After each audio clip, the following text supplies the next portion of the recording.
Turn on switch 1.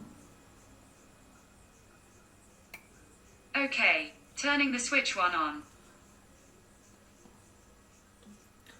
Turn on all switches. Alright, turning on 5 switches. Turn off all switches.